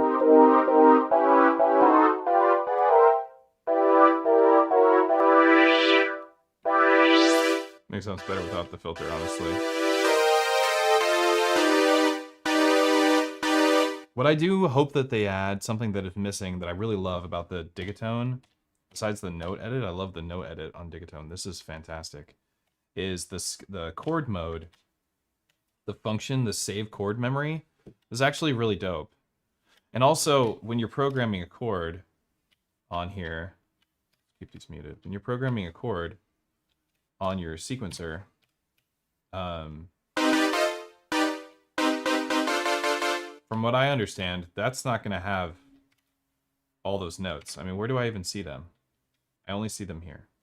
So there is no keyboard that pops up to let you know what notes you programmed. You can't adjust the notes manually with the controller. Like, you adjust them with the keyboard only. That's something I hope they add on here. And also, I can't audition this, and I also don't see any notes other than the one note. This made this sound, right? But that's not what's actually there. What's actually there is just a single note. So that's not right. That needs an update. So there's some stuff coming that needs to come soon. We need these things in the Digatone, or sorry, in the Toneverk. But cool. Yeah, so I wanted to show off this workflow. I think that's gonna be it for me. We've actually been doing this for almost 2 hours. I've been talking your ear off for 2 hours because I've had too much coffee. No sleep, too much coffee. And I got excited about this workflow, and I think I proved my point. And hopefully, if you have a Toneverk, you try this integration out, run it through your different boxes, split the buses, and then run it into your Octatrack. Still have access to the sampler. Really, really cool workflow. I think it's dope. And I think the song that I started to make with that workflow is working. It's like, it sounds cool. It needs some polish. It was just a demo to see if it functioned, and it sounded like this.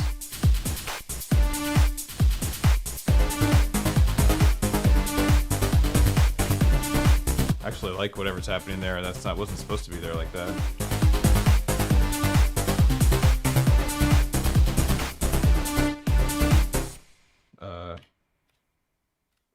Right? Oh, I muted it, that's why.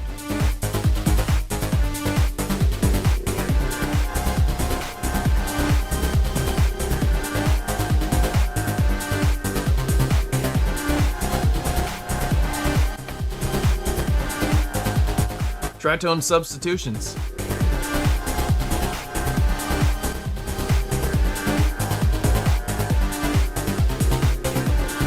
See, it's just playing the one note.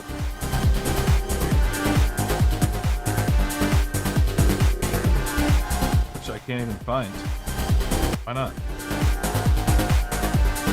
So I gotta hold this down and look for it. There it is. It does sound good there, but...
Bunch of crazy sounds for you.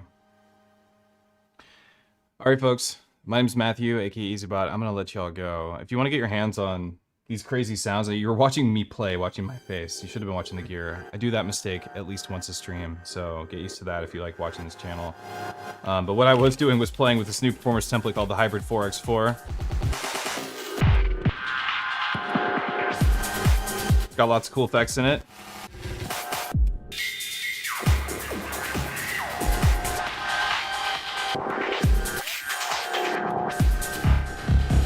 Build-ups.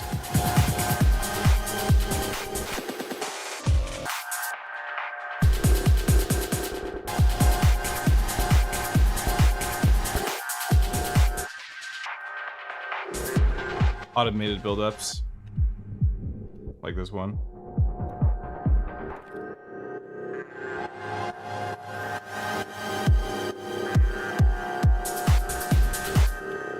And then also I want to bring it up again just because I'm going to release this either this evening or tomorrow is my noise site drop template for the Octatrack Mark II Hybrid 4x4 template here. If you want to grab this and you own one of these, you want to integrate them together, you'll get access to a bunch more effects and just breaking stuff out. Plus this side of it will control the 4 free flex tracks. These are your track volumes.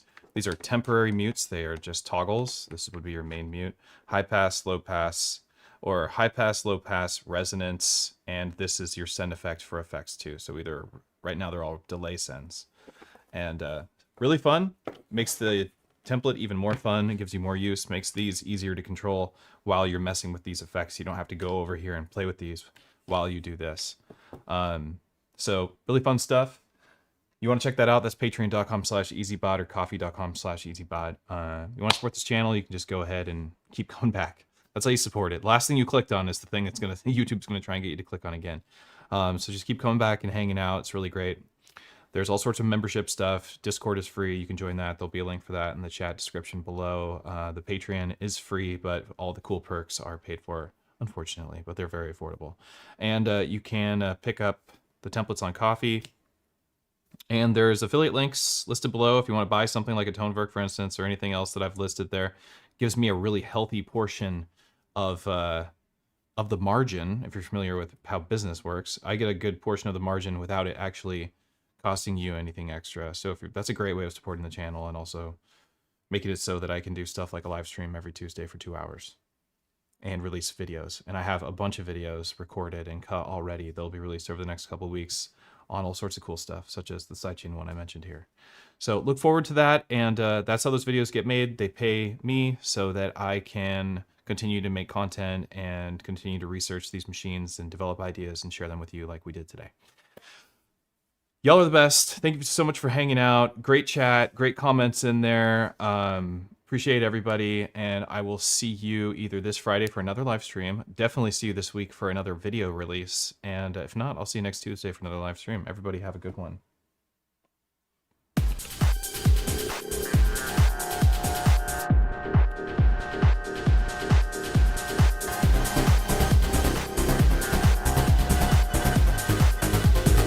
Oh, we gotta get this out of here.